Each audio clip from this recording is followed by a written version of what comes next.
Boa noite.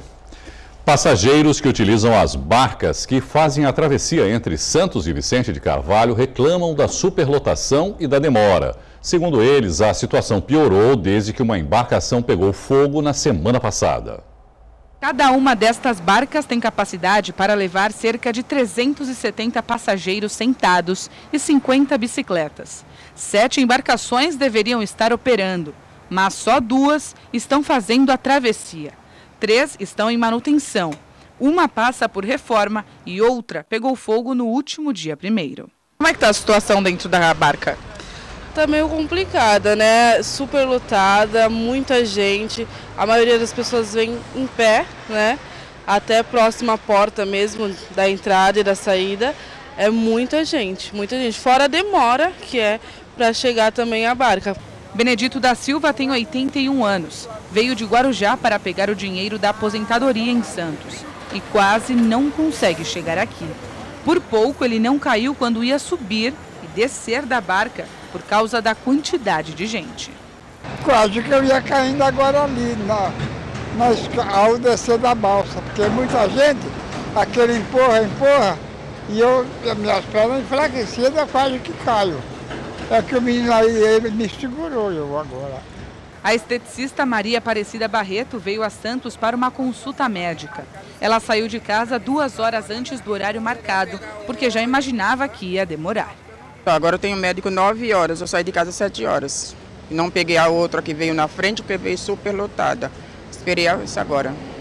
Na segunda-feira da semana passada, por volta das 11h50 da manhã, a embarcação modelo LS-01 estava atracada no terminal de passageiros da margem de Vicente de Carvalho. Cerca de 80 pessoas tinham desembarcado do equipamento poucos minutos antes do incêndio e, por isso, não deixou feridos. A Dersa informou que nenhuma embarcação da frota navega com excesso de passageiros, já que o controle do acesso é feito por catracas eletrônicas programadas para travar quando o número máximo de usuários permitido é alcançado. A operadora esclareceu ainda que os efeitos da ausência da embarcação LS-01 foram minimizados por outras 3 lanchas que estão à disposição com saídas de 12 em 12 minutos. A Dersa ainda disse que das 3 lanchas disponíveis está a Paicará, a maior da frota, com capacidade para 728 passageiros, incluindo 100 bicicletas. Ainda nesta semana, a companhia deve disponibilizar uma 4ª embarcação que retorna da manutenção corretiva. Um navio patrulha da Marinha atracou hoje em Santos com destroços do barco de pesca Anjo Gabriel, desaparecido desde o dia 29 de julho. Entre as peças encontradas estão pedaços de madeira, uma caixa térmica e um galão de combustível. O navio militar volta a realizar as buscas amanhã entre a Laje de Santos e a ilha de Alcatrazes. 4 pessoas estão desaparecidas. 3 corpos foram encontrados na semana passada. O grupo de pescadores saiu de Bertioga e não retornou nem entrou em contato com a capitania dos portos. A primeira vacina contra a dengue já está disponível na região, mas apenas nas clínicas particulares. O Caderno Regional consultou um médico especialista que falou sobre a eficácia da vacina. A luta contra a dengue, que antes estava restrita apenas ao controle do mosquito Aedes aegypti, ganhou um novo aliado, a vacina Dengvaxia. Nessa clínica em Santos, ela chegou há uma semana. É aplicada em 3 doses em um intervalo de 6 meses. Cada uma custa R$ 290. Mas, por enquanto, a procura está sendo pequena. No momento, as pessoas estão mais à procura de informações, número de doses, o preço, como que transcorre para poder tomar, mas acreditamos que aos poucos as pessoas vão aumentar a procura. Às vezes precisa acontecer casos para realmente as pessoas sentirem a necessidade de virem procurar a vacina, né? A enfermeira explica ainda que cada frasco vale para 5 aplicações e após aberto só tem validade por 6 horas. A primeira dificuldade é você reunir 5 pessoas disponíveis naquela mesma tarde ou mesma manhã e utilizar, porque depois disso, se não utilizar a dose, ela tem que ser descartada. O laboratório, segundo eles, a partir de janeiro, teria disponível a enfrascagem individual. Então, cada qual teria já a sua vacina individualmente, viria o horário e o momento que quisesse. A vacina é produzida por um laboratório francês e foi liberada pela Agência Nacional de Vigilância Sanitária. Mas, segundo especialistas, a eficácia é discutida porque a proteção é de 61%. Índice menor que o de outras vacinas, como, por exemplo, a da febre amarela, que protege 90% dos casos. 61% por uma vacina que tem que ser feita em 3 doses, né? Uma vacina que você faz dose de momento 0, 6 meses e 12 meses. Para te dar uma proteção de 61%, não é uma proteção que a gente julgue bastante adequada para um inóculo, né? É evidente que, diante de uma situação em que a primeira vacina que nós não temos nenhuma outra vacina, ela confere algum ganho, mas em termos de eficácia, a proteção não é tão elevada, não. Ainda não há previsão de quando estará disponível na rede pública de saúde. A vacina é indicada para crianças a partir dos 9 anos de idade e adultos até os 45. Se a pessoa já tiver contraído a doença, a eficácia pode chegar a 80%. Ela imuniza contra os 4 tipos de dengue. A Baixada Santista registrou um aumento de 262% nos casos de dengue de 2015 a 2016, em comparação a 2014. Ao todo, foram 14.752 casos. Itanhaém foi a cidade que apresentou o maior número, 4.657 pessoas diagnosticadas. A Santa Cecília TV dá sequência na cobertura especial das eleições municipais. Até o próximo dia 19, todos os candidatos a prefeito de Santos vão passar pela bancada aqui do Caderno Regional. Nós faremos as mesmas 4 perguntas para todos. Cada resposta pode ter o tempo máximo de 2 minutos e 30 segundos não cumulativos. Hoje recebemos o jornalista Genival Bezerra, que busca a eleição pelo PSDC, o Partido Social Democrático Cristão. Candidato, boa noite, obrigado pela presença. Gostaria que o senhor falasse um pouquinho da sua vida pessoal, profissional e política, se apresentando aqui para os nossos telespectadores. Quero dar boa noite a todos, quero agradecer a iniciativa Santa Cecília TV pelo esse espaço aberto para nos apresentar aí sobre a nossa vida pessoal. Eu sou nascido em Santos, né? Nasci na Santa Casa aqui de Santos, morei na minha infância na Rua do Contorno 24, que é perto do Morro. É a antiga Rua da Feira, né? Sou formado em pedagogia, fiz jornalismo, fiz sociologia, me especializei em gestão pública, gestão hospitalar, tenho comunicação social e eu entendi que chegou o momento dos anônimos apresentar algo diferente da nossa cidade. Então, eu estou vindo pelo PSDC para colocar as nossas propostas de mudanças e, com certeza, é algo novo para a nossa vida. Então, chegou o momento do PSDC também apresentar aí propostas e um outro caminho para que o Santos também tenha uma nova opção na campanha do Pleito 2016, né? Na sua opinião, quais são os principais desafios do próximo chefe do Executivo Municipal? Bem, eu, como gestor, nós vemos uma cidade que, com mais de 340 mil habitantes, eu acredito que o censo ele deve ter acrescido mais. Pessoas que completaram 18 anos vão poder votar nessa eleição. O novo chefe do Executivo ele vai ter algumas dificuldades de se adaptar ao sistema que está. No nosso plano de governo, nós queremos mudar a questão da saúde pública, segurança pública, da educação.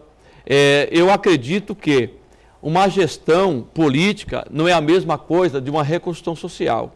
Nós temos um programa que, a partir desse mês agora, nós vamos implantar em todas as cidades pelo PSDC. Veja bem, nós temos hoje em Santos aqui um grande problema na saúde, porque nós temos muitos pronto-socorros OBS que não funcionam a 100%.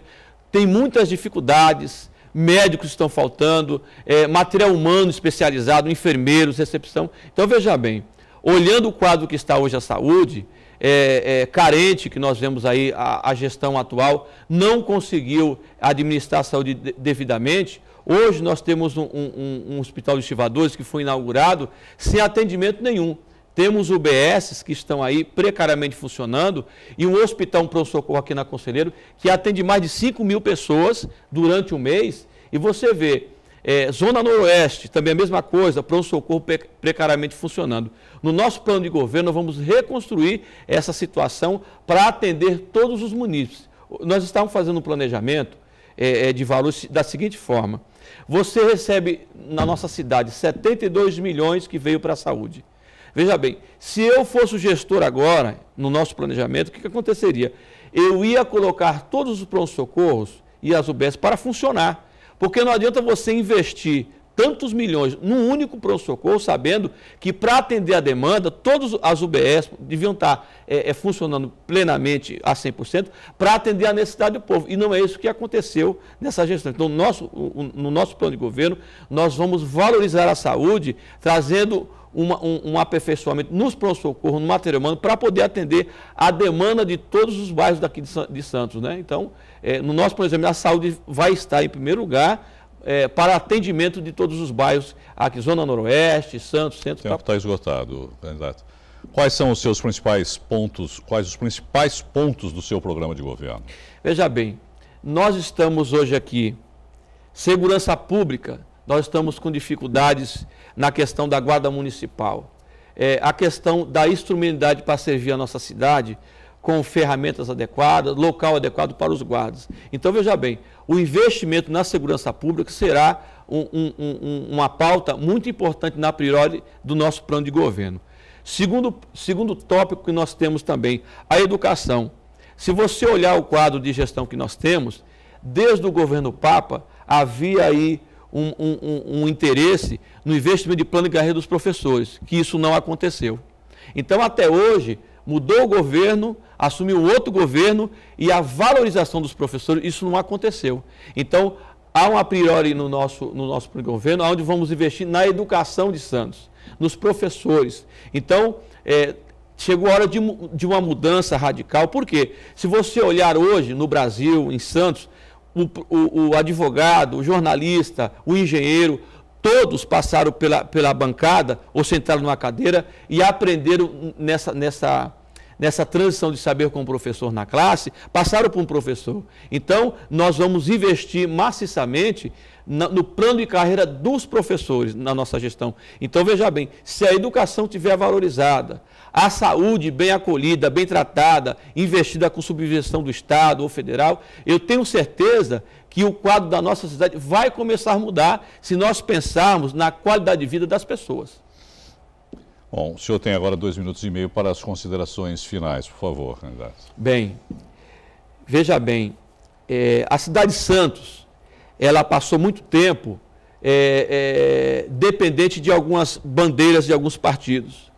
E nessa gestão atual, a forma que foi administrada a nossa cidade, houve muita coisa maquiada.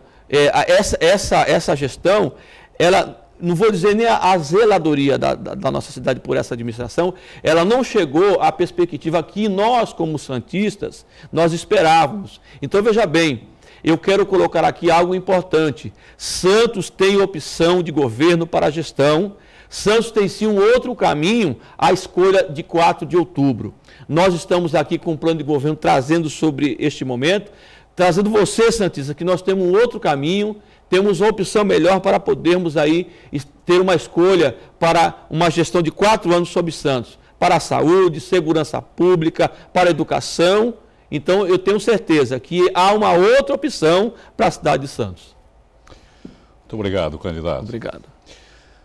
Nós agradecemos a participação do candidato Genivaldo Bezerra, do PSDC. Amanhã, aqui no Caderno Regional, você vai conhecer a candidata Carina Vitral, do PCdoB, e suas propostas. Vamos começar o último bloco falando sobre Jogos Olímpicos. O Brasil hoje não ganhou medalhas, mas teve um dia bem movimentado. Destaque para a judoca Mariana Silva, que ficou em 5º lugar na categoria até 63 quilos. Outro resultado que chamou a atenção foi a emocionante vitória da Seleção Brasileira de Basquete sobre a Espanha por 66 a 65. No basquete feminino, outra decepção com a 3ª derrota consecutiva agora para Belarus por 2 pontos, 65 a 63. O Brasil chegou a estar 18 pontos na frente, mas cedeu a vitória e agora não depende mais apenas de si para se classificar. E agora à noite ainda tem futebol feminino. A seleção que vem fazendo grande campanha enfrenta a África do Sul às 10 da noite em Manaus. A atacante Cristiane, contundida, está fora. Na estreia, o Brasil bateu a China por 3-0 e na última rodada goleou a Suécia por 5-1. Em 4 dias de competição, o Brasil segue com 2 medalhas. A prata de Felipe Wu na pistola de ar e o ouro de Rafaela Silva no judô. Vamos conferir agora como ficou o quadro de medalhas até o fechamento desta edição. A China é a primeira colocada com 15 medalhas, 7 de ouro, 3 de prata e 5 de bronze. Os Estados Unidos vêm logo atrás com 5 de ouro, 8 de prata e 8 de bronze. Em terceiro lugar, a Austrália, com 4 medalhas de ouro e 4 de bronze. A Rússia está em quarto lugar, com 3 medalhas de ouro, 5 de prata e 3 de bronze. A Itália é a quinta colocada, com 3 medalhas de ouro, 4 de prata e 2 de bronze. O Brasil está em 13º lugar, com 2 medalhas, uma de ouro e uma de prata. Itália, Eslovênia, Japão e Rússia. A Unisanta abriu as portas, ou melhor, as raias da piscina, para que os atletas façam a melhor preparação para os Jogos Olímpicos. Mas o esforço não é só dos atletas. Pessoas que frequentam a universidade também tiveram que mudar o dia a dia.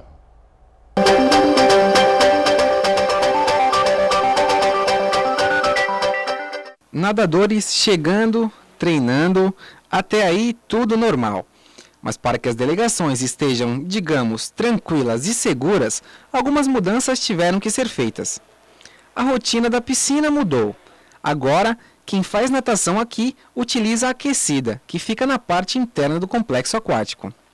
Mas alguns futuros campeões ficam admirando, do lado de fora, a piscina principal com os atletas olímpicos. Na entrada do campus, o policiamento foi reforçado. Os controladores de acesso também tiveram que mudar alguns hábitos. Um dos portões, antes aberto, agora está apenas com um vão para a entrada de pessoas autorizadas. E temos que manter assim uma atenção especial, né, justamente com pessoas estranhas aqui ao redor aqui da faculdade. Mas as mudanças não são apenas para os funcionários. O maratonista aquático Gustavo Barros, de 18 anos, passou a treinar com Ana Marcela Cunha, atleta que vai representar o Brasil nos Jogos Rio 2016. É uma oportunidade única, né? Tá vivendo o dia a dia com o atleta olímpico, principalmente com a Ana, que é uma pessoa maravilhosa, uma pessoa que tá sempre de bem. E tá vivendo o dia a dia com ela é muito bom, muito bom. A equipe de competições da Unisanta nada ao lado dos visitantes, mantendo o mesmo treinamento de alto rendimento. Isso é importante, essa divisão aí, não atrapalhou em nada, porque o trabalho deles é um horário que vai ser os Jogos Olímpicos. De repente os nossos atletas de piscina que vão nadar as Olimpíadas, na mesma época que a Itália chegou, já passou para fazer a aclimatação em São Paulo, junto com a seleção brasileira. E maratonas aquáticas é um horário diferente, a Ana Marcela está treinando às 9, os italianos às 11. Eu acho que é muito importante, eu acho que para eles também é importante, porque eles estão dividindo uma piscina com uma universidade que tem esse tanto de atletas aqui nos Jogos Olímpicos, né? É uma realização a mais para a universidade conseguir reunir 4 delegações aqui na nossa região, no caso da Itália com mais de 70 pessoas. Então isso tudo cria para nós uma responsabilidade e dá para nós também uma satisfação de estar recebendo essas pessoas aqui em Santos e no Brasil. Os treinos das delegações são abertos aos alunos e os estudantes de educação física não quiseram perder tempo. A gente tem que aproveitar esse momento, porque não é sempre que vai ter um atleta olímpico aqui treinando perto, ainda mais na nossa faculdade. É bem legal poder estar tendo os atletas aqui, assistir os treinos e conhecer um pouquinho mais de outras culturas. Culturas diferentes, costumes diferentes, mas o esporte, a essência é uma só. Não muda muita coisa não, é mais ou menos assim, fala igual, mas fala diferente.